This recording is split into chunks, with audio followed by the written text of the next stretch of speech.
बावी नावाचं एक सर्वात धोकादायक आणि प्रलयकारी चक्रीवादळ सध्या चीनच्या सीमेलगतच्या भागांवरती धडकलंय। या चक्रीवादळानं चीन आणि तैवानमध्ये मोठं नुकसान केलंय। वादळाच्या मार्गातील भागांमधून जवळपास 20 लाख लोकांना सुरक्षित स्थळी हलवण्यात आलंय।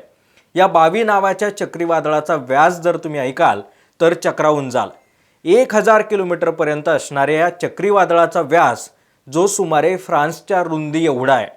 बावी चक्रीवादळानं चीन आणि तैवानला मोठा फटका बसल्यानं जवळपास 20 लाख लोकांचं स्थलांतर करण्यात आलं असून आतापर्यंत 134 जण जखमी झाल्याचं काही रिपोर्ट्समधून समोर आलंय। एकूणच गेल्या आठवड्याभरापासून पॅसिफिक महासागरामध्ये निर्माण झालेल्या या टायफून म्हणजे चक्रीवादळानं कसा धुमाकूळ घातलाय, टायफून म्हणजे काय, ते कसं तयार झालं होतं आणि 2700 किमी पसरलेल्या चक्रीवादळाला सुपर टायफून बावी का म्हटलं होतं हेच आपण या व्हिडिओच्या माध्यमातून पाहणार आहोत।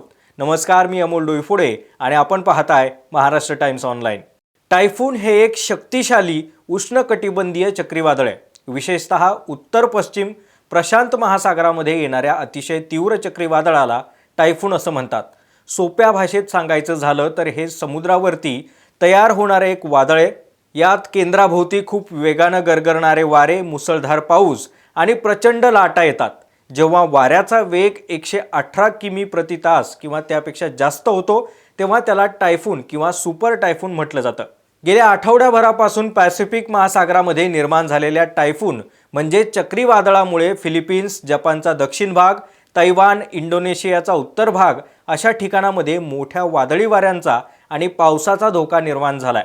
हे चक्रीवादळ 2700 किलोमीटरहून अधिक मोठ्या क्षेत्रावरती पसरल्यामुळे त्याला आता सुपर टायफूनचा दर्जा देण्यात आलाय।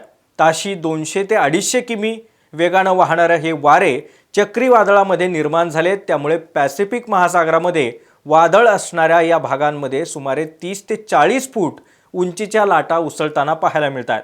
या वर्षातील सर्वात धोकादायक ठरलेल्या बावी चक्रीवादळाबाबत आधीच भीती होती, कारण या चक्रीवादळाचं स्वरूप अत्यंत भयंकर असून कोणत्याही देशाला याचा मोठा फटका बसल्यानं नुकसान होईल असं सांगितलं जात होतं। हे वादळ चीनच्या सीमेलगतच्या भागांवरती धडकल्यानंतर चीन आणि तैवानमध्ये मोठं नुकसान झालं। शनिवारी रात्री हे वादळ 144 किलोमीटर प्रति तास वेगानं चीनच्या पूर्वेकडील झेजियांग प्रांतामध्ये धडकलं। जोरदार वारे आणि मुसळधार पाऊस यामुळे अनेक भागांमध्ये पूर आणि भूस्खलनाच्या घटना घडल्या। एकूणच चक्रीवादळाचा धोका आणि परिस्थिती गंभीर असल्यानं चीनच्या प्रशासनानं जवळपास 20 लाख लोकांना सुरक्षित स्थळी हलवलं। झेजियांग प्रांतामधून 17 लाख, शांघायमधून 34,000 आणि फुजियान प्रांतामधून 1 लाखांहून अधिक नागरिकांना सुरक्षित ठिकाणी हलवण्यात आलं। मात्र या वादळाचा चीनला मोठा फटका बसला असून 650हून अधिक राष्ट्रीय आणि आंतरराष्ट्रीय विमानं यांचं उड्डाण रद्द करावं लागलंय। सर्व हायस्पीड रेल्वे सेवा आणि शाळा कॉलेज बंद ठेवण्यात आले होते। तर चक्रीवादळामुळे अनेक ठिकाणी पूर आणि भूस्खलनाची परिस्थिती उद्भवल्याचं चित्र समोर आलं। चीनमध्ये पोहोचण्यापूर्वी हे वादळ तैवानच्या उत्तर किनारपट्टीवरून गेलं होतं। तिथं मुसळधार पाऊस आणि वेगवान वाऱ्यांमुळे झाडं आणि वीज खांब कोसळले। या घटनांमध्ये किमान 134 नागरिक जखमी झाल्याचं काही रिपोर्ट समोर आले।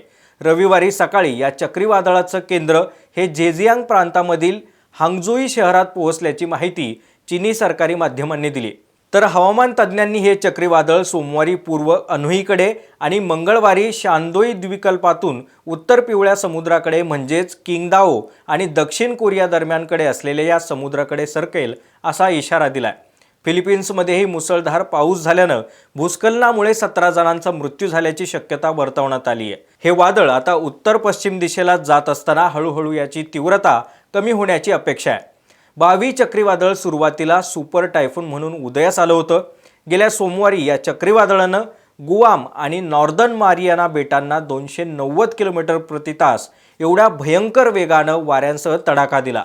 पॅसिफिक महासागरातून जाताना याचा काही प्रमाणात वेग मंदावला आणि पुढे 144 किलोमीटर प्रति तास वेगानं हे चक्रीवादळ पुढे सरकत गेलं। या चक्रीवादळानं जपानच्या युरकू बेट साखळीतील साकीशिमा बेटांवरती धडक दिली।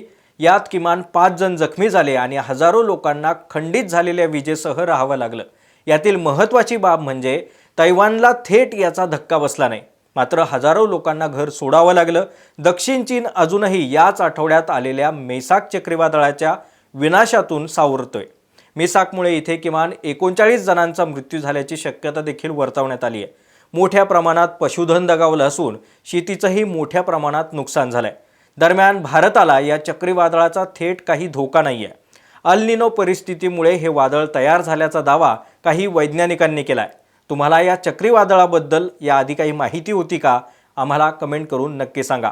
व्हिडिओ आवडला असेल तर जास्तीत जास्त लाईक आणि शेअर करायला विसरू नका. सोबतच आमच्या महाराष्ट्र टाइम्सच्या यूट्यूब चॅनलला सबस्क्राईब करा आणि आमच्या फेसबुक आणि इन्स्टा पेजला फॉलो करा.